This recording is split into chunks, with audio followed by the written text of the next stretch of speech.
La Sino Breeders Association et Radio Plus présentent Mots de recherche. Une série de 5 entretiens exclusifs avec des experts au cœur des enjeux de la recherche biomédicale.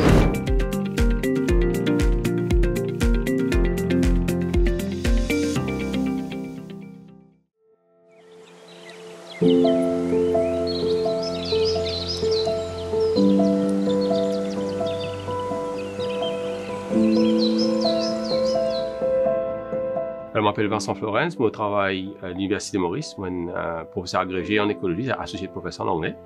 Je suis spécialisé dans la conservation de la biodiversité depuis 1987, qui m'involve là-dedans. Et mon travail, surtout mon doctorat, il fait la forêt Maurice et le danger qui menace la biodiversité dans la forêt là. Et aujourd'hui, je supervise 6 doctorats et je dirige un petit pôle de recherche qui s'appelle Tibet Polar Research, Tropical Island Biodiversity, Ecology and Conservation Polar Research. Alors, dans le domaine de la conservation, depuis le siècle dernier, en fait, depuis 1987, qui commence à get involved, comme dire, vraiment activement. On commence à travailler, à l'époque en l'île aux aigrettes.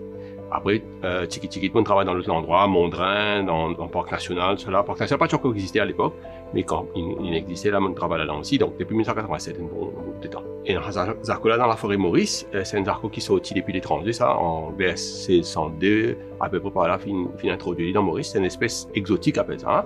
Pareil comme les rats, sat, lyciens, mortins, tout cela, il introduit dans le pays, ça. Il pas un rôle qui fin les fin évoluer comme l'espèce native, c'est-à-dire quand ils viennent ici, ils mangent bien même, ben la peine en défense contre saman zarcola. Donc zarcola, ils vivent dans la forêt comme dire une espèce sauvage, mais ils font beaucoup de dégâts. Ils mangent oiseaux, ils mangent reptiles, ils mangent disef, ils mangent petits bébés oiseaux, tout cela. Ils cassent plantes, ils mangent sur les quais, ils mangent sur les fruits verts, ils mangent fleurs. Un des plus gros dégâts, un des plus gros problèmes qui nous gagnent dans la conservation Maurice, c'est depuis Zarco. Zarco, les rats de faire compétition en 2D, parfois les rats gagnent, parfois Zarco gagnent, mais tous les dégâts bien mauvais. Les dégâts de Zarco, pareil comme les dégâts de l'autre espèce, hein, comme Goya dessine, les rats, cela, beaucoup là-dedans finissent à étudier ça. Nous connaissons, il est bien clair que ce Zarco-là, il y a un prédateur, il mange des oiseaux. Moi, je travaille au Pigeon Rose dans les années 90. Et un seul jour, moi, tu trouves 5 nids pigeons roses décimés détruits par un troupe Zarco. Tu peux suivre ça dans la semaine. Donc, un exemple, un pigeon rose, il coûte extra cher ça, pour la conservation. À ce un Zarco, il vient, mais s'il mange un disef, ça disef là, m'a coûté en fin de compte. Quand l'investissement qu'il mettait dans la conservation pour sa disef pigeon rose là, c'est même qu'il te fait un restaurant plus cher qui ça Zarco là, gagné. Il mange un disef 100 € un seul coup. Donc, il détruit beaucoup. Et une étude scientifique qui finit faire pour montrer, par exemple, dans mon doctorat, moi, j'ai étudié un aspect, un arbre qui s'appelle tambalacoque, comme un exemple. Un tambalacoque est un grand arbre endémique dans Maurice. 95% sur un fruit, les arbres mangés avant qu'il fruit la mire. Ça veut dire que la granade, il finit mort là-dedans. Et ça, c'est le premier problème. La plante, il ne peut pas régénérer parce que sur la graine, les arbres finissent tout.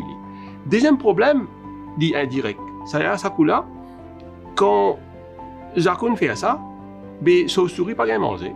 Donc, du coup, finalement, Zarco là peut faire indirectement, il peut faire nous propre la faune aussi, là. Parce qu'il peut détruire, manger les chauves-souris, et les chauves-souris peuvent venir dans la cour, puis manger le mangue, puis manger le lait. Donc, ça va l'étude, il finit faire ça. Il y a beaucoup d'études à faire. On peut continuer à faire aussi. Est-ce que Zarco est endangered dans Maurice? L'espèce là, il est en danger d'extinction dans ce pays naturel là-bas, dans le sud-est asiatique.